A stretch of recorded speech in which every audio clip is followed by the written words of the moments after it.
Many years have passed since the bombing of Hiroshima and Nagasaki. It ended with an ongoing battle between the Japanese and American military forces. It also made people lose a lot of what they were. It made people lose their jobs. World War II was also during around this time, which led a lot of countries devastated. And all in all, it was a bad time for a lot of countries during that era. To make sure everybody understands the bombing from start to finish in the shortest time possible, I've split this video into a few different parts. The first part I will explain the events leading up to the bombings. Second part leading up to how the event was planned, along with the aftermath, which is basically listing all of the memorials, museums, and events that occurred afterwards. And then finishing off with answering 2 to 4 questions. Without further ado, let's put on our time travel caps and jump into the horrifying bombings of Hiroshima and Nagasaki. Let's go.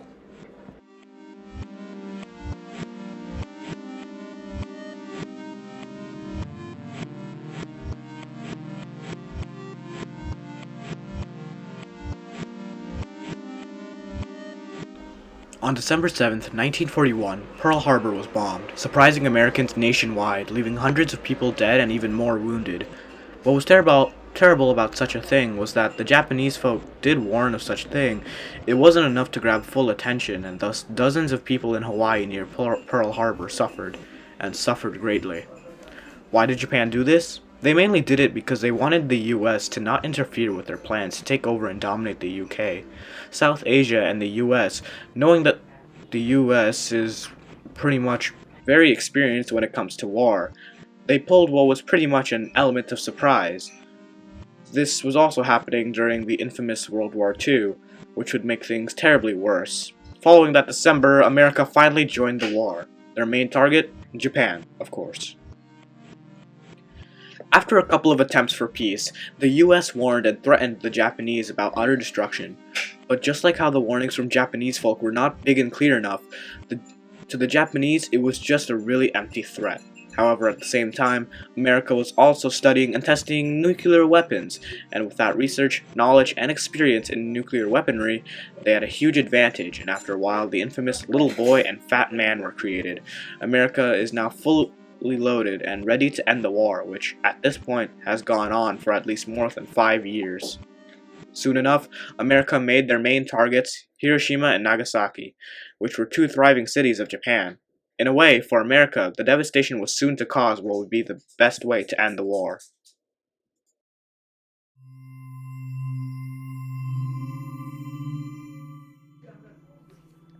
On August 6th, 1945, at 8:15 a.m., the little boy dropped on Hiroshima via parachute with the modified B-29 bomber known as an Enola Gay, doing exactly what America had threatened all those years ago, with causing massive amounts of devastation across 5 square miles. The explosion was big, and it was dangerous. 12,000 to 15,000 tons of TNT worth of devastation. However, despite the damage, Japan still didn't give up, or at the very least immediately. Thus, America took another shot at ending it all with dropping the Fat Man on August 9th, 1945, around 11:02 that morning, arguably ending World War II and possibly starting another war known as the Cold War. Japan would give up on August 15th, 1945, announcing their defeat on radio, while the Americans were dancing and having a party. Japan was sitting with a part of their country lost. Japan had lost, and America succeeded in ending the war quickly and swiftly. After the bombings, at least 70,000 people died in the blast and radiation in Hiroshima, and around just as much in Nagasaki. A lot of women who were pregnant and were near the explosion would have miscarriages, and even those who were given birth to would have defects and often wouldn't live that long. Millions of people lost their families, friends, and homes from the bomb. It was said that in Hiroshima as much as 100,000 people died. Or 135,000 people died. To this day, there do lie a few memorials in place of commemoration of those who died, and there are even people today who actually survived the blast and lived on to tell their stories. There are committees and museums that are to teach about the bombings and stop the use of nuclear warfare. But what's most impressive has to be the atomic bomb dome, located at a nearby bridge in Peace Park. It was a promotion hall that was near the source of the explosion, but despite the powerful blast, only managed to light it into flames. The Japanese government is currently making attempts to keep it the same way it was when the bomb triggered. As of today, you can still visit a lot of these memorials and give respect to those who have passed away or their side lived to tell their side of the story.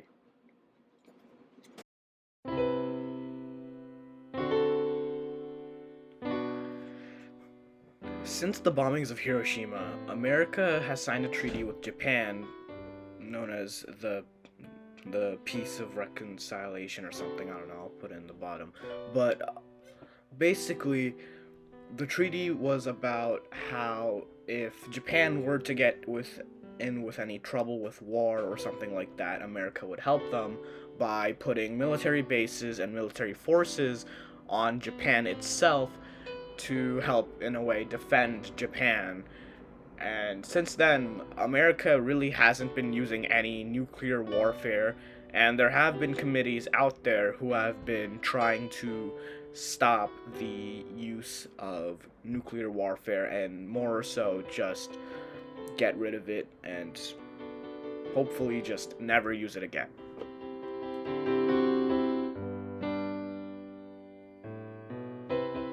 A majority of Japanese people were devastated to hear about the fact that Hiroshima and Nagasaki were bombed, and in a way, Japan was pretty much devastated from the damage. Those who were near the bombing, especially around the radiation and the actual bombing itself, either died from the blast or the radiation itself. A lot of illnesses were thrown around, and overall, Japan just greatly suffered. Though, again, as I mentioned in the past, America has reconciled for the things that they've done wrong, and since then, Japan and America actually have become great allies over time.